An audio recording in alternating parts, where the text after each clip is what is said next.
अस्सलामुअलैकुम सामीन। 3 शाबानुल मुअज़्ज़म है, 7 मार्च है।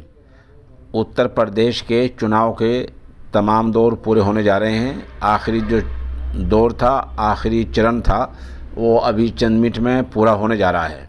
ज़ाहिर सी बात है, हर चुनाव के चरण के बाद में, चुनाव दौर के बाद में टीवी वाले, अखबार वाले और कुछ एजेंसियां एग्ज़िट पोल के नाम से अंदाज़े बयान किया करती हैं। इसमें इलेक्शन कमीशन ने आज एक आर्डर जारी करके, हिदायत जारी करके ये कहा है कि 6:30 बजे बाद आप किसी भी वक्त एग्ज़िट पोल दे सकते हैं। इसका मतलब ये है कि 6:45 से पहले या 7 बजे तक एग्ज़िट पोल आने शुरू हो जाएंगे।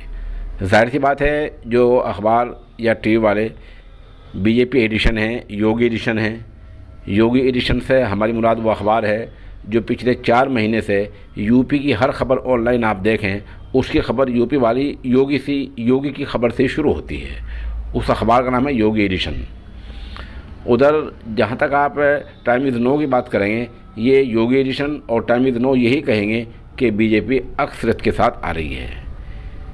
इंडिया टुडे की बात करें तो इंडिया टुडे एक बड़ा ग्रुप है, उसका बड़ा नेटवर्क है, और लेकिन उससे दोनों बातें देखनी है। जहाँ अखिलेश का दबदबा देखना है, वहाँ बीजेपी को भी देखना है। लग ऐसा रहा है कि ये ग्रुप दोनों पार्टियों को बराबर करने की कोशिश कर सकता है। जब भास्कर, अमर उजाला, जहाँ तक इनकी बात करें तो ये बहुत दिनों से फील्ड में लगे हुए हैं। इनका एक जो है बड़ा नेटवर्क है। इनके कुछ अंदाजे किसी भी एतबार से कहीं कहीं बिल्कुल करीब हो सकते हैं। बहरहाल अब आप चंद मिनट के बाद एग्ज़िट पोल सुने और ये देखें कि कौन क्या कह रहा है।